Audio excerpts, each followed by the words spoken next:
I pledge allegiance to the flag of the United States of America. So she gave us both sacred symbols, circle. There's no end to this circle. The white brother went east, and then he came back. Bring another symbol. We know that he started changing things. He's going to do things in his own way. And to the republic for which it stands, the universe is consciousness. One nation under God. Tell me who God the Father is to you. He is like you and I, every human being on the face of the earth. Oh, is he a man? Yes. Indivisible. I was actually seeing if I could join. No, you can't join. Why is that? Got to be one of the 12 tribes of Israel. With liberty and justice for all.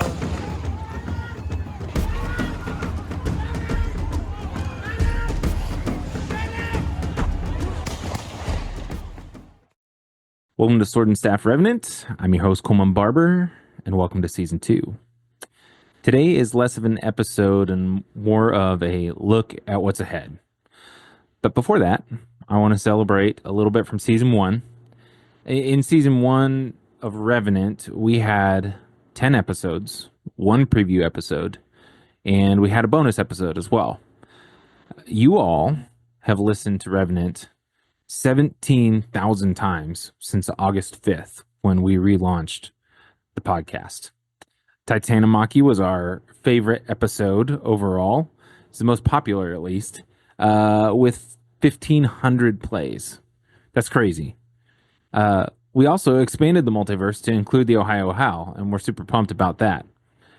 7 of us drink out of Sword and Staff mugs here, whether that's coffee or tea, whatever you prefer. And there are even some of you who are wearing Sword and Staff t-shirts. So that's pretty cool too. Every episode had some favorites, or every episode had people who said that those were their favorite episode. But there were a few that stood out amongst most people as well. So many folks really enjoyed the Christmas and Paganism episode with Glenn Sunshine that we did at the end of the year.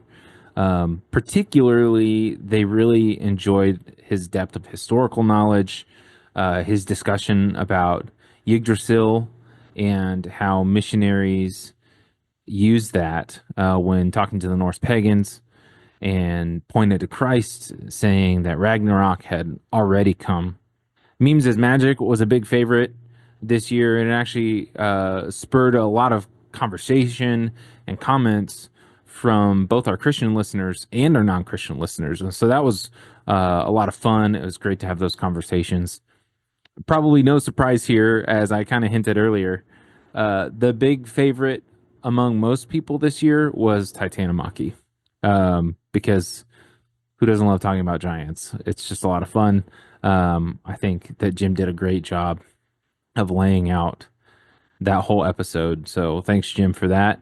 But that's enough about Season 1.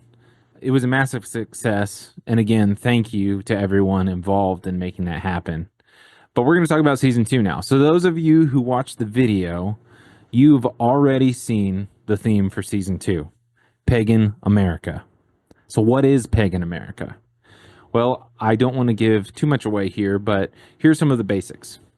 The Americas, and in particular the land that we call the United States, were steeped in pagan worship for far longer than Christian explorers, settlers, missionaries, pioneers, any of them ever entered the land. And even after that, many of its effects still remain. So we're going to take a look at that this season.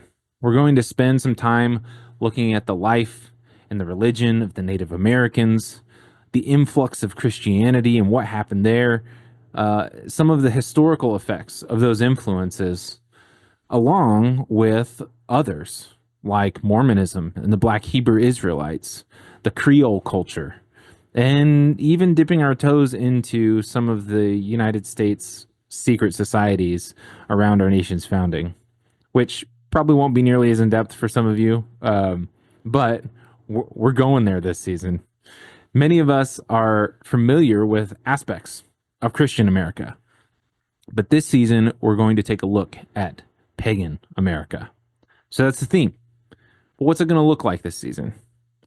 Well, season 2 is going to keep some of the things that you loved about the interview heavy content of season 1. But I am upping the documentary style content like we had with Memes is Magic. But we're going to do more of that in season 2. So there will be episodes that are distinctively on theme, Pagan America episodes, and those will be documentary style episodes. Then we will be interviewing folks in addition to that. So there will be lots that look very similar to last season. So I'm already working on those interviews. I'll be talking about subjects like music and sound and spiritual warfare and how all those things fit together. I've got an interview scheduled with Louis Marcos, and he and I are going to be talking about Western mythology, C.S. Lewis, and Louis Marcos, his new book called Myth Made Fact, and how all that relates. I'm going to be investigating and reviewing and giving my commentary on some more fringe ideas as well, like the relationship between parasites and demons and homosexuality. So, starting on February 3rd, we'll be kicking things off with a prologue episode, establishing some fundamental principles for this season and looking at the theology of people, place, worship, and land curses. Then we'll be on our normal 2-week schedule after that. There will be a mix of Pagan America documentary style content and episodes, and the interviews will be mixed in there as well. So if it all goes according to plan, we have enough content to take us into September. So stay tuned and get ready for Pagan America. Stay tethered, everyone.